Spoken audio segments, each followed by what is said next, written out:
Salut à tous, c'est Bang, la chaîne, bienvenue sur cette vidéo qui aujourd'hui va parler culture hypnose et qui va parler d'un projet que j'ai en tête, que j'ai un peu partagé ce matin avec Brice, donc j'en profite parce que je suis toujours dans la vibes.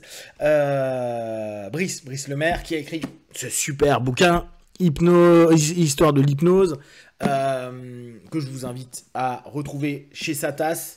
Et c'est vraiment chouette, Noël arrive bientôt, n'hésitez pas à l'acheter, en tout cas pour les passionnés de l'histoire de l'hypnose, c'est cool. Et ce que je lui disais, moi j'apprends plein de choses, hein. Il y a des éléments trop top du type, vous savez que le Lancet a été, a été créé par un hypnotiste, un mesmériste à l'époque, et c'est quand même incroyable de dire que on a des choses qui sont devenues le cœur de la culture scientifique aujourd'hui, et que c'est un gars comme Elliotson, donc la personne en question, qui l'a créé, qui était lui un pur fan de mesmérisme, de magnétisme, et qui a créé ça pour montrer l'efficience du mesmérisme par la science. Et après, le même magazine, qui est maintenant hyper populaire, hein, Lancet, a remis en question, c'est la beauté de la science, et a dit, bah non, en fait, ça marche pas, c'est pas vrai. Génial, ouais, je trouve ça absolument ouf. Et donc, je lui parlais, moi, du projet que j'ai, au travers de cet ouvrage-là, d'aller faire une quête hypnotique, une quête historique hypnotique. En somme, moi, je suis en région parisienne, mais j'aimerais faire ça d'un point de vue un peu plus macro, c'est d'aller dans des lieux qui présentent dans l'histoire de l'hypnose, et d'aller juste prendre des photos, faire une petite capsule devant, en parler un petit peu, parler de en quoi ce lieu est particulier pour notre milieu de l'hypnose, qu'est-ce qui s'y passait, et dès lors, un peu montrer tous les lieux historiques, ou les lieux où il y a pu avoir des personnages importants de notre discipline. Qu'est-ce qui a pu se faire? Aller à la Salpêtrière, en tout cas devant. Après, si j'ai des copains médecins qui peuvent me faire entrer dans la Salpêtrière pour me montrer certains endroits cool, n'hésitez pas, ça me ferait très plaisir.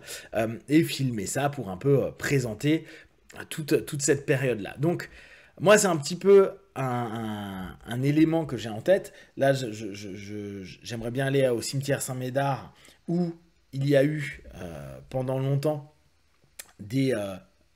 une espèce de street hypnosis, d'hypnose de rue de l'époque, où les personnes se rejoignaient pour faire des sessions de mesmérisme, et apparemment ça partait en vrille dans tous les sens, avec énormément de catharsis, de transactives, et donc de choses qui, à mon avis, devaient faire vachement flipper. Et d'ailleurs ça a été interdit, et c'est assez amusant de comprendre aussi pourquoi l'hypnose a une si mauvaise réputation. Et je trouve que vraiment en relisant l'histoire, et en lisant, parce que comme je vous dis, il y a plein de choses que je ne connais pas, tu te rends compte que, effectivement, qu'aujourd'hui les gens pensent qu'on est sous le pouvoir de, alors les sémantiques utilisées à l'époque, qu'on peut ne plus contrôler, qu'il se passe des trucs incroyables, qu'il y a des esprits, qu'il y a de l'énergie, qu'il y a plein de choses. Tout ça date du début de l'hypnose, du début de cette ère-là. Et la chance qu'on a, comme beaucoup de choses que nous, on a en France, on l'a créé, on l'a développé et on l'a oublié. Mais c'est pas grave. Après, il y a la beauté de l'hypnose anglo-saxonne qui a vraiment pris le pas sur ce qu'on faisait en Europe. Mais on a ces lieux, ces personnages, etc. Donc j'aimerais faire une espèce de vlog, puis après je ferai un mini essai avec les cartes, avec les endroits où on peut aller, etc. pour s'amuser à partager pour les passionnés d'hypnose et avoir un petit peu notre Saint-Jacques-de-Compostelle, mais version hypnose, sur au départ la France. Paris, pour moi, ça va être facile. Aller à Nancy, c'est pas loin. Éventuellement, aller sur la tombe de Mesmer en Autriche. Et éventuellement, après, j'aimerais bien aller aussi au UK, parce qu'en Angleterre, il y a plein de choses. Comme ça, c'est du fun et un petit voyage culturel des origines de notre discipline. Entre autres, ce qui est bien dans l'étude de l'histoire, c'est que ça nous ramène à beaucoup de modestie. À beaucoup de modestie dans quel sens? Aujourd'hui, ce qui est normal avec les réseaux et le marketing, on vend tous des nouveaux styles d'hypnose. Moi, je pense qu'on ne crée que peu de choses, ou pas grand-chose du tout. Et on a vraiment des gens qui ont été exceptionnels, notamment les anglo-saxons, les américains, durant les années, entre les années, on va dire, 40 et les années 80. Il y a eu énormément de création, il y a eu énormément de travail qui a été effectué par des gens, des spécialistes, qui étaient la plupart du temps aussi des médecins.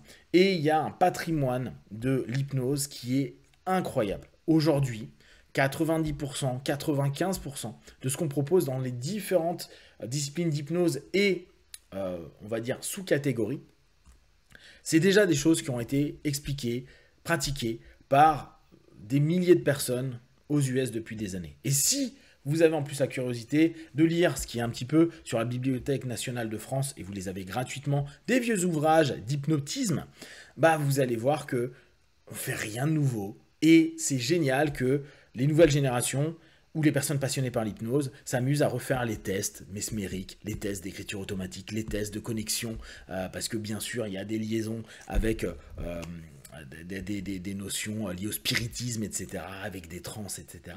Et c'est super cool de se dire, bah voilà, on a tous patrimoine, ça fait partie, ça s'est intriqué, ça a joué ensemble.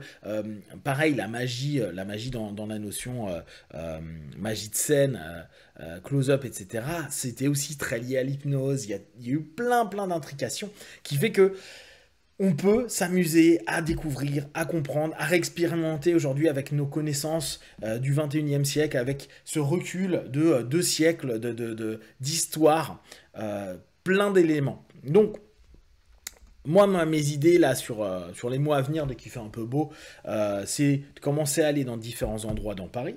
Je vous dis, filmer devant, etc. Peut-être faire un petit historique, reprendre peut-être certains éléments que donne Brice dans son bouquin. Si j'en trouve d'autres à côté, compléter, histoire de vous donner un max d'infos. Vous donner l'envie peut-être d'y aller quand vous passez à Paris, vous dites, ah bah moi je suis hypno, j'ai envie de passer là. C'est un lieu culte de notre pratique, etc. Ça peut être rigolo, ça peut être sympa. Et je vous dis peut-être à moyen, court terme, produire quelque chose que je mettrai à disposition bien sûr gratuitement, mais pour qu'il y ait un maximum de personnes qui nourrissent ça. Alors peut-être qu'on échange des photos, qu'on rajoute des trucs, peut-être qu'on va trouver des éléments sur internet ou dans d'autres ouvrages qui peuvent être sympas et qu'on pourra mettre dessus parce que c'est des vieilles images, des vieilles peintures, etc., etc. Ça peut être cool, ça permettrait de compléter, ça permettrait aussi de vivre l'histoire, bien sûr avec notre regard actuel, et ça peut être sympa. Donc moi, je vais m'y atteler, hein, je vais faire ça avec fun. S'il y a des personnes que ça intéresse, s'il y a des personnes dans d'autres régions de France qui savent ou qui connaissent des histoires justement liées à l'hypnose un peu anciennes par rapport à leur région, je pense à Nancy par exemple, ou à d'autres secteurs en France, n'hésitez pas à me contacter, éventuellement moi je viendrai. Et s'il y a des petits groupes de personnes qui ont envie de s'amuser au fur et à mesure, alors je sais pas trop comment je vais le composer, mais je pense que ça sera pas trop compliqué, à faire grandir cette recherche, cette réflexion, ces images, ces photos, peut-être s'amuser tous ensemble au bout d'un moment à se dire tiens, il y a tel périple de notre Saint-Jacques-de-Compostelle hypnotique qu'on pourrait mettre en place, dire ah, ça c'est un spot vraiment important, ça c'est un spot un peu moins important mais c'est rigolo, etc. etc. Et comme je vous dis, moi j'aimerais aller jusqu'au UK, donc UK ça voudrait dire Londres bien sûr, mais si pour le plaisir bien sûr j'ai le temps, bah aussi passer en Écosse parce qu'il y a eu plein de choses en Écosse, etc. etc. Voir s'il reste des choses, ça se trouve il reste rien, j'irai juste en Écosse pour m'amuser en Écosse. Ça peut être sympa, donc n'hésitez pas à me contacter si ça vous semble rigolo, marrant. S'il y a des Parisiens, on fera ça déjà sur Paris, et puis après on verra comment on s'organise. En tout cas, moi, c'est ce que je vais faire de mon côté. Donc s'il y a certaines personnes qui veulent venir, eh ben, je vous dirai un petit peu mes points de chute et si ça vous intéresse. Voilà, comme d'habitude de tout ce que je propose, ne prenez que ce qui est bon et juste pour vous. Testez, observez, analysez, concluez. Be one, ciao.